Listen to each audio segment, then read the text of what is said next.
কিছুক্ষণ আগে জাতীয় স্মৃতিসৌধে শ্রদ্ধা জানিয়েছেন ভারপ্রাপ্ত রাষ্ট্রপতি হাফিজ উদ্দিন আহমদ। এই বিষয়ে আরও জানাতে সেখান থেকে যুক্ত আছেন সহকর্মী হাবিব রহমান।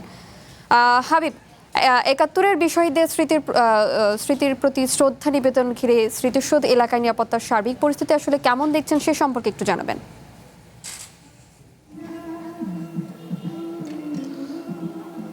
আপনি জানেন যে কিছুক্ষণ আগে ভারপ্রাপ্ত রাষ্ট্রপতি মেজর হাফিজ উদ্দিন আহমেদ বীর বিক্রম তিনি শহীদদের যে স্মৃতিসৌধ সেখানে তিনি শ্রদ্ধা জানিয়েছেন এবং সেখানে শ্রদ্ধা জানানোর সময় বেশ কিছু রাষ্ট্রীয় কার্যক্রম রয়েছে, সেগুলো করা হয়।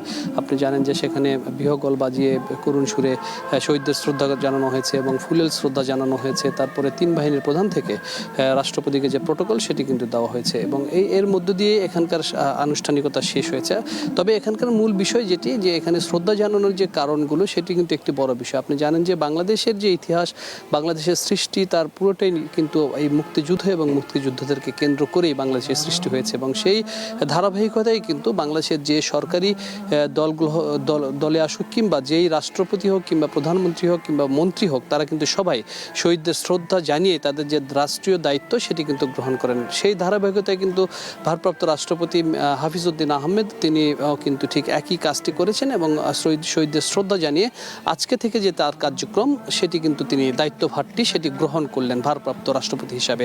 এবং এখান থেকে তিনি আপনি জানেন যে এখান থেকে তিনি শহীদ রাষ্ট্রপতি জিয়াউর রহমানের মাজার জিয়ারত করবেন এবং সেখানে বেগম তিনবারের প্রধানমন্ত্রী বেগম খালেদা জিয়ার মাজারও কিন্তু তিনি জিয়ারত করবেন এবং তারপরে তিনি তিনি যে বঙ্গভবন সেখানে তিনি চলে যাবেন এবং সেখানে তিনি উঠবেন, এমনটি কিন্তু আমরা জেনেছি। এবং আপনি জানেন যে এই যে শহীদদের প্রতি শ্রদ্ধা জানানো এটি একটি বার্তা দেওয়া আসলে বাংলাদেশের মানুষকে এবং বাংলাদেশে যারা এই স্বাধীনতার বিরুদ্ধে অবস্থান করে তাদেরকে একটি বার্তা দেওয়া যে বাংলাদেশ যতদিন থাকবে বা বাংলাদেশ যতদিন থাকবে এবং বাংলাদেশের যারা দায়িত্ব গ্রহণ করবে তাদেরকে এই মুক্তিযুদ্ধ এবং মুক্তিযোদ্ধাদেরকে যে সম্মান এবং মুক্তিযোদ্ধাদের মর্যাদা সেটি সমুন্নত রাখতে হবে। এটিও কিন্তু একটি বার্তা আসলে এখানে। যদিও রাষ্ট্রপতি আপনি জানেন যে ভারপ্রাপ্ত রাষ্ট্রপতি এখানে আজকে কোনো কথা বলেননি, এটি আসলে প্রোটোকলের মধ্যে পড়ে না কথা বলাটা। তারপরে এটি আসলে বার্তা দিয়েই কিন্তু শুরু করা যে এই যে বাংলাদেশের মুক্তিযুদ্ধ নিয়ে বা মুক্তিযোদ্ধাদেরকে নিয়ে এত আলোচনা এত কথাবার্তা চলছে,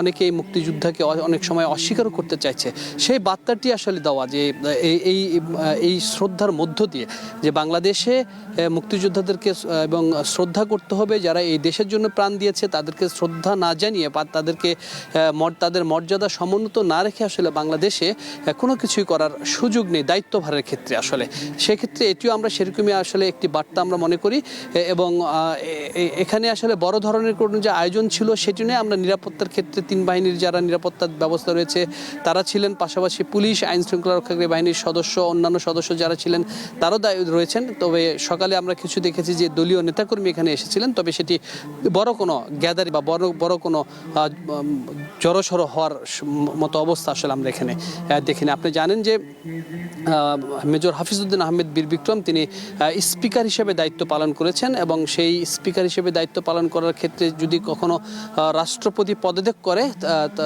তা সেই হিসাবে স্পিকারকেই রাষ্ট্রপতির ভারপ্রাপ্ত দায়িত্বটি নিতে হয়, সেই দায়িত্বটি তিনি নিয়েছেন এবং আজকে এই শহীদদের প্রতি শ্রদ্ধা জানানোর মধ্যে দিয়ে তিনি তার যে কার্যক্রম সেটি কিন্তু শুরু করলেন। এই ছিল এখানকার সর্বশেষ। হাবিব, আপনাকে ধন্যবাদ।